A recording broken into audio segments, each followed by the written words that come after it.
Have you ever felt that knot of anxiety around a loved one's medication routine? You know, that constant worry about missed doses or maybe even accidental double-ups? Well, today we're going to talk about how to transform that stress into a system of really just calm confidence. Okay, let's dive into this and see how a few simple design changes can make all the difference. So this was the reality for a man we'll call Mr. P. He absolutely insisted he was being careful. But the errors, they were dangerous. His wife was just exhausted from hiding bottles and basically policing his every move. And it's a story that's probably all too familiar for so many families, right? Where a routine that's meant to heal becomes the source of constant fear. Now, what's so interesting about this is how we usually respond. The doctor's first instinct: limit Mr. P's access, control him. His wife tried to be more vigilant, to watch his every move, but here's the thing. Both of those approaches totally miss the real problem. The behavioral solution isn't about control, it's about redesigning the system itself. And this brings us right to the core insight of this entire explainer. What if we've been blaming the wrong thing all along when these mistakes happen? Okay, so this is the crucial point right here. It's not about a faulty memory. It's almost always about a faulty system. See, when we blame memory, we create shame, we create conflict. But when we fix the system, we create success and independence. And that is a massive shift in thinking. To really understand why these systems fail, we need to borrow a concept from applied behavior analysis. It's called a behavior chain. It sounds technical, but it's not. It's just a sequence of steps that have to happen in the right order. The problem is, the more links you have in that chain, the more places it can break, especially when someone's stressed or dealing with a bit of cognitive fog. And this just illustrates perfectly how fragile that chain is. Just look at all the steps involved in taking one little pill. You have to find the bottle, read the right label, open the cap, count out the right dose, swallow it, record that you took it, and then put the bottle away. That's seven different points where a mistake can happen. Twice a day. Every single day. No wonder it's so stressful. So, how do we fix it? Well, we use a simple 3-step framework from applied behavior analysis, or ABA, to build a routine that is, well, practically mistake-proof. And the goal is beautifully simple. We just want to shorten that fragile 7-step chain and design a system where success becomes the default, the automatic outcome, without ever having to rely on a perfect memory.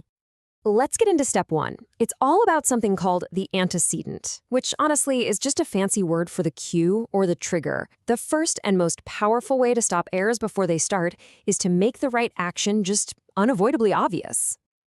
Here's a perfect example of what I mean. Hiding bottles in a cabinet? That's a terrible cue. It's literally out of sight, out of mind.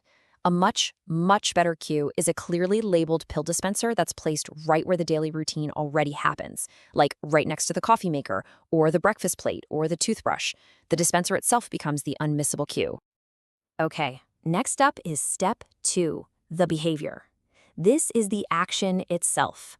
So once you have that clear cue, the action that follows needs to be as simple and as effortless as it can possibly be.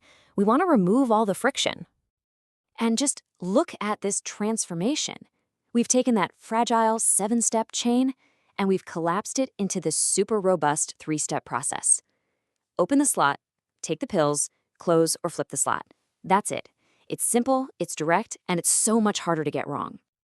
And finally, that brings us to step 3, the consequence, or the result.